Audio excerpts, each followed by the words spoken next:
Buat kalian yang masih di bawah umur, jangan coba-coba nonton video ini.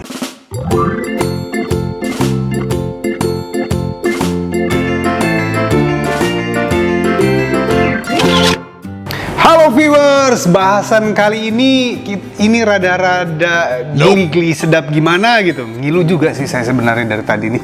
Nah, tapi ini harus kita bahas karena ini tujuannya adalah untuk mengedukasi. Tapi bukan mengedukasi kata anjay. Kita mau mengedukasi tentang beberapa hal di dunia medis. Nah, mungkin beberapa orang bisa related sama pengalaman ini, terutama yang para cowok-cowok ya. Ini para cowok-cowok pasti udah mikir yang lain-lain nih. Kita akan bahas soal SUNAT. Sunat. Iya, sunat yang biasa dialamin oleh para laki-laki yang mulai menginjak di usia tertentu. Bahkan ya ada juga dari bayi itu sudah disunat. Akan bahas, kita bukan ngebahas gimana cara sunatnya ya. Nggak akan ada video cara sunatnya, tapi kita akan bahas soal sejarah dan serba-serbi sunat kali ini.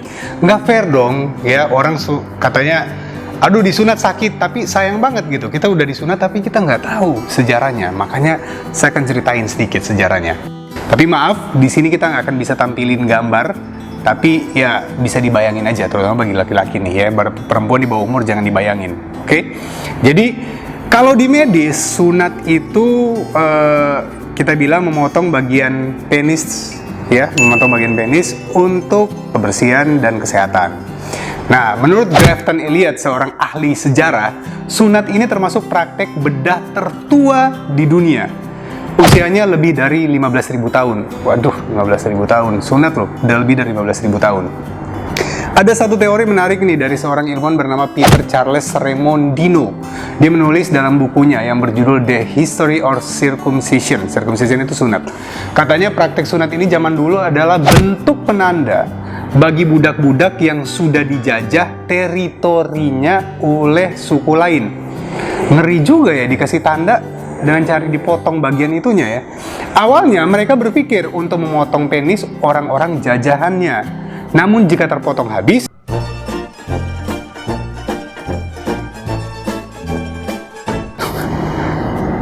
akan fatal untuk para budak.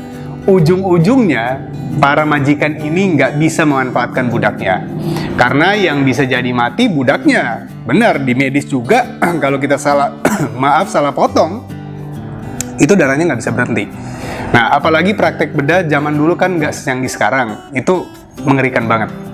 Nah, kemudian praktek sunat ini menyebar lewat kebudayaan yang dibawa oleh migrasi bangsa-bangsa.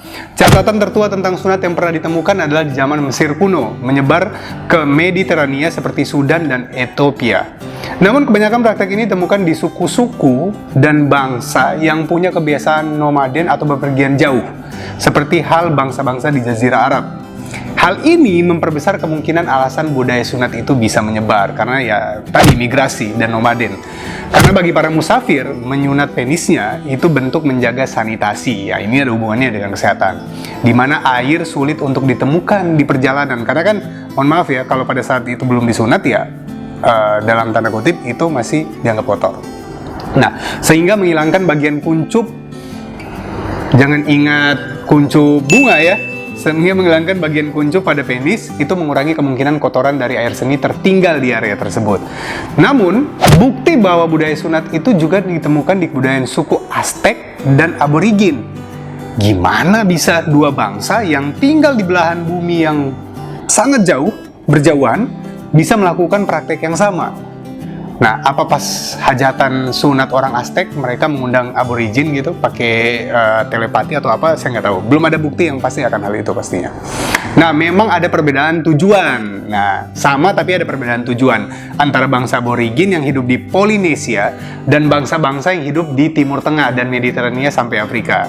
Jika di bangsa Arab dan sekitarnya melakukan sunat diawali dari alasan perbudakan sampai ke alasan kesehatan, kalau bangsa aborigin melakukan praktek sunat itu sebagai ujian kedewasaan. Wow, di mana seorang anak laki-laki akan dikatakan sudah dewasa ketika dia berani menghadapi prosesi sunat tanpa rasa takut.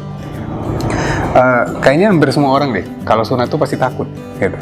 Karena memang seperti yang kita tahu bahwa bangsa Polinesia adalah suku yang kerap mengalami perang antar suku. Jadi mentalnya tuh dikuat-kuatin, viewers, dengan cara ya seperti itu, gitu loh. Sehingga menjadi warrior adalah cita-cita banyak anak laki-laki yang sudah mulai menginjak usia dewasa. Namun berbeda dengan praktek suku di Aztec. Nah, ini beda lagi, viewers. Mereka melakukan sunat itu untuk orang-orang calon korban persembahan atau untuk persembahan. Ada teori mengatakan bahwa korban manusia yang dipakai suku Aztec adalah budak yang dipaksa. Namun, ada juga teori lain mengatakan bahwa mereka tuh melakukan dengan sukarela. Orang yang menjadi korban persembahan ada beberapa orang pilihan dan dari kalangan keluarga terpandang. Ini sejarah ya, viewers, jadi mana yang bisa dipercaya tinggal diambil aja positifnya. Karena mereka merasa menjadi korban persembahan adalah wujud pengorbanan untuk masyarakat demi panen yang melimpah. Wah, untuk panen ada yang dikorbankan. Pucuknya ternyata dikorbankan.